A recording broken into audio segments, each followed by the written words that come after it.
Hi. Well, I thought I would do another video.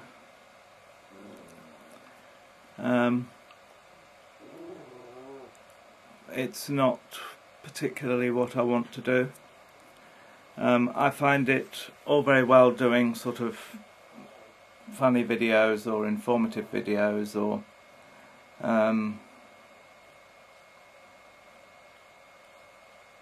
you know, where I talk about survivor issues but in a sort of a detached way. And I know from the responses I get that it is helpful. But one of the things I find very difficult and very shaming, or it's something I feel shame about, is when I'm upset and feel hurt. And both of those things immediately make me feel shame. I mean, partly because when I was young and I was being abused, and if I reacted, I was shamed for it. I was shamed for showing my feelings, so I learned not to. And in fact, it's how I survived, and it's how most survivors do survive. You detach, you depersonalize, and in a sense, I took it was the only possible revenge I could have at the time, was just not to cry, to show absolutely no emotion whatsoever, no matter what happened, no matter what was being done to me. I never showed emotion. And so when somebody manages to really get to me, like recently, I was reduced to tears, and I just felt so ashamed that I'd let that happen. And I'm still staggered that I allowed this situation to arise. I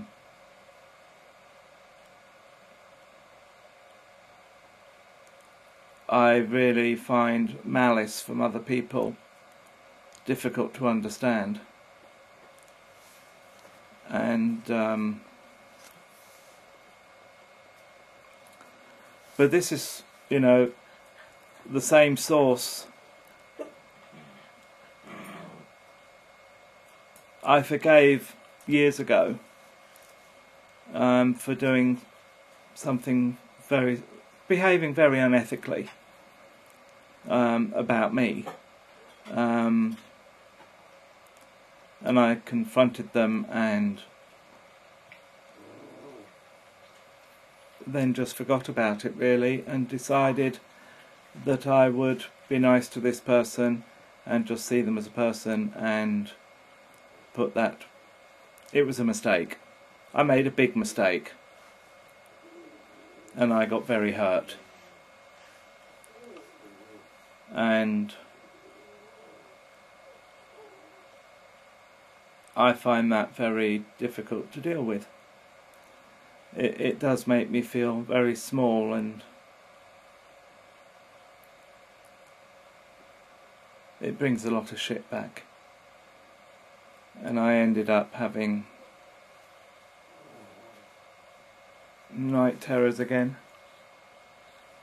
And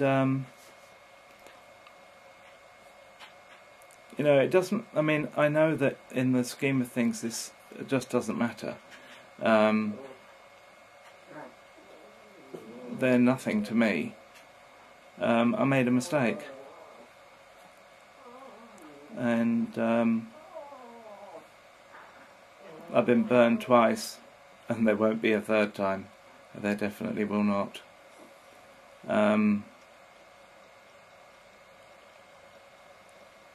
this resulted from me performing a kind act.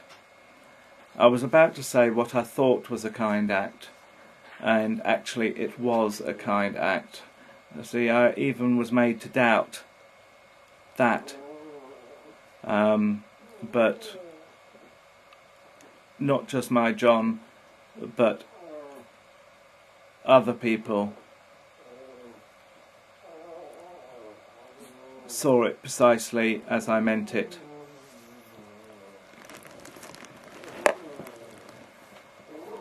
Anyway, so, you know, I'm feeling... This is what people don't get. You survivors out there will understand this. Situations like this send you right back. They send you right back to being that abused child and feeling the same feelings. And for me, it's I get very afraid. I think that people will do something really... Which is why I didn't actually end up saying what I should have said when it became apparent that my act of kindness had been deliberately misinterpreted out of malice. And I should have said exactly what I wanted to say, but instead I chose to try and keep the peace and apologise.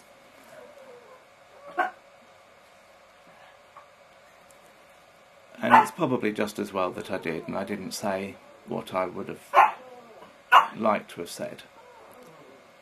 But there won't ever be another opportunity for this to happen again. No way. That's it. Finished. Finito. No more chances. I don't care. You know, I still continue to treat people in an ethical manner. Will still say hello and all that sort of thing. But no way will I ever, ever. Just no.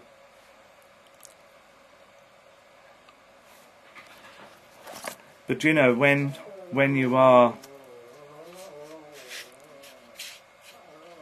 in that situation, as a child I mean, you feel mad. Because you're made to feel mad. You know, again, people who haven't been through this just don't get it. They just don't get it. Unfortunately, there are amongst those people who don't get it still very kind people who at least try to get it and they understand. And by that, I'm not talking about, you know, oh, poor Colin, or whatever your name is, you know, if you're listening to this and you also had all this crap. That's not what this is about. This is about really explaining to other survivors that you will always be triggered, no matter what, for the rest of your life, no matter how much you come to terms with what happened to you. There will be situations like the one that I've just experienced that will trigger everything all over again, and you will become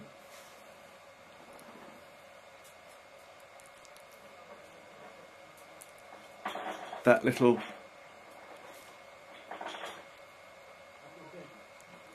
child again, and you become that defenceless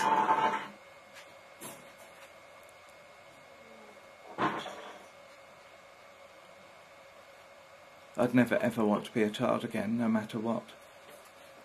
And the fact that I can so easily be made to feel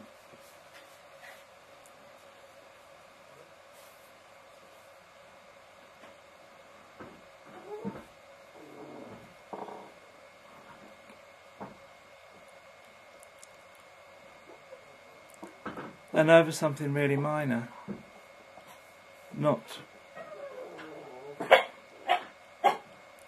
but you know, having somebody insist that your act of kindness was in fact malicious and unkind just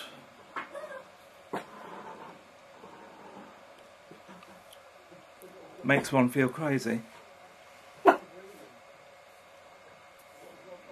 You know, it's like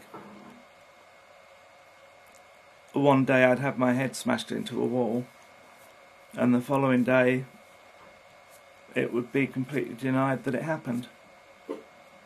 And so I spent a long time feeling crazy. You'll know what I mean. And then you sit there and you think, and this is what really got to me. I read my words over and over again.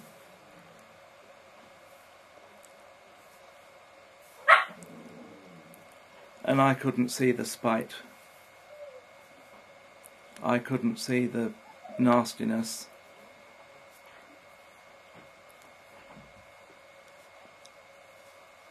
And I let somebody think that that's what it was, and it wasn't.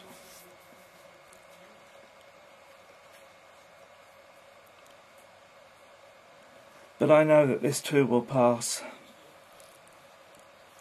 You know, I'm a grown-up. I'm not that defenceless child. And I don't have to put up with this crap, and I won't, and I've chosen not to. I said I always give people the benefit of the doubt, but I've done it twice now, and there isn't going to be a third.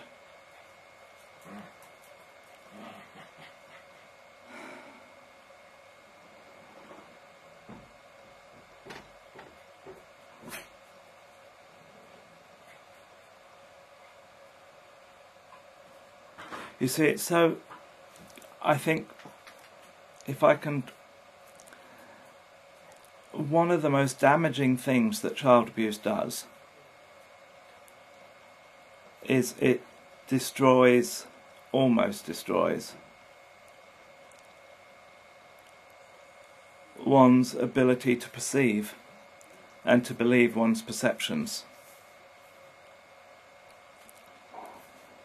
And when one finally sort of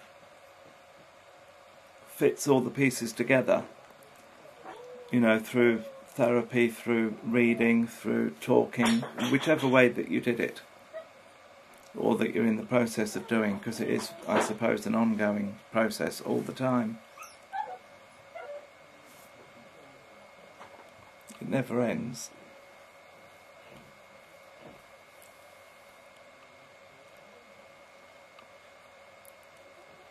But it's very easy to have your reality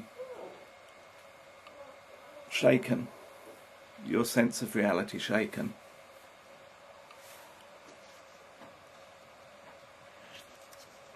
And that really pisses me off just so much.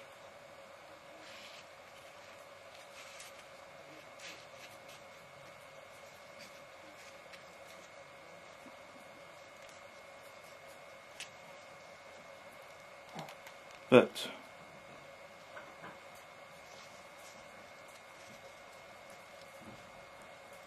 I think to be thought of as malicious too, when that couldn't be further from the truth.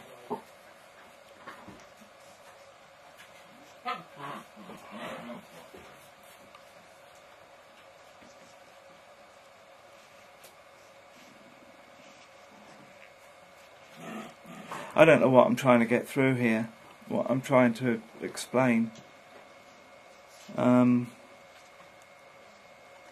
Just that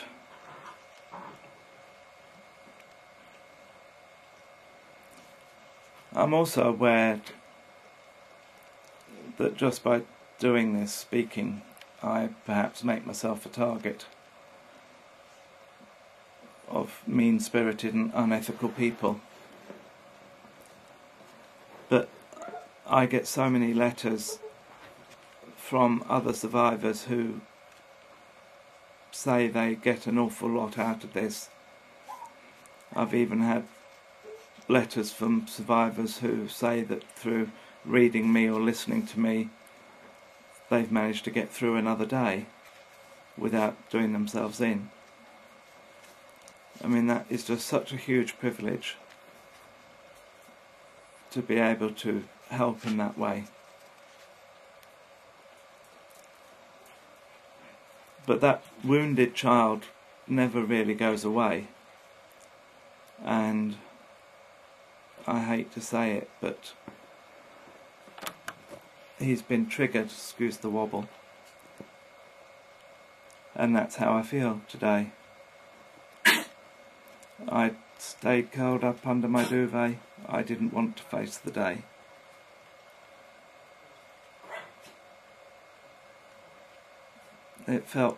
I haven't felt this afraid for a long time.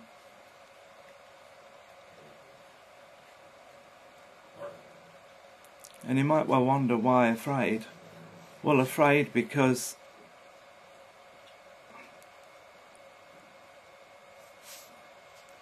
I did something good and it had a terrible result.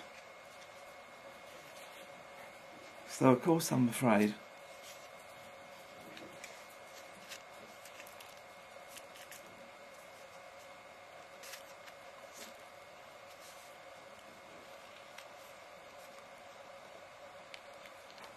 Because it's unpredictable.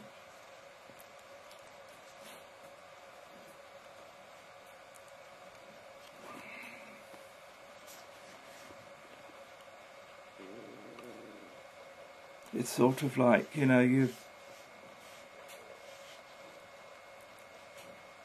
I don't know how to make an analogy out of it, but you'll know what I'm trying to say. There will always be people who trigger you, always. And I just have to keep away. And I will do. As I said, this won't happen again. I mean, it will, but not from this source it won't. You know, and there'll be other days when I'm stronger.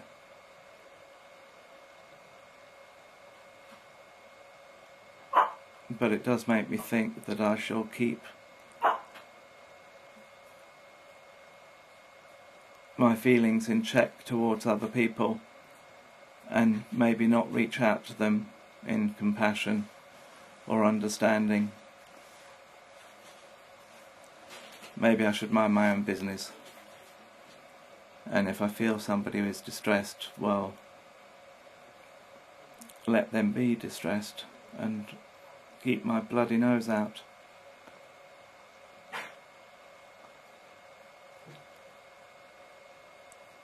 Anyhow, but we live for another day. We're going away in 3 weeks' time. I'm looking forward to that.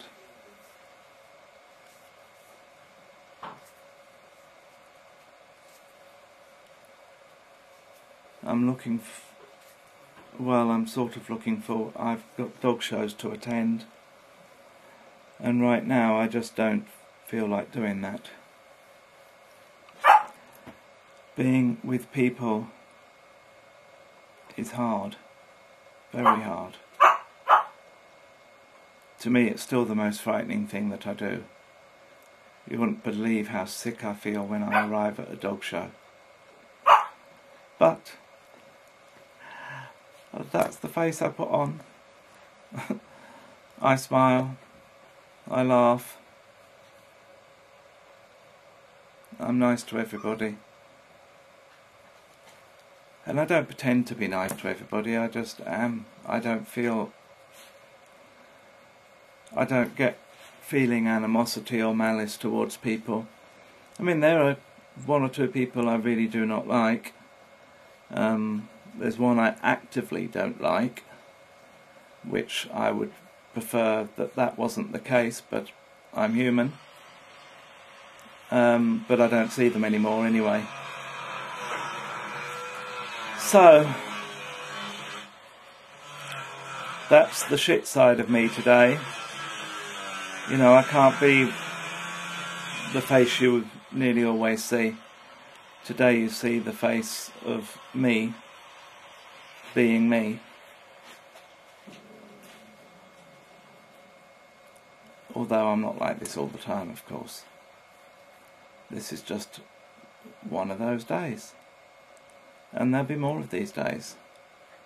But there'll be more lovely and happy days too. Bye.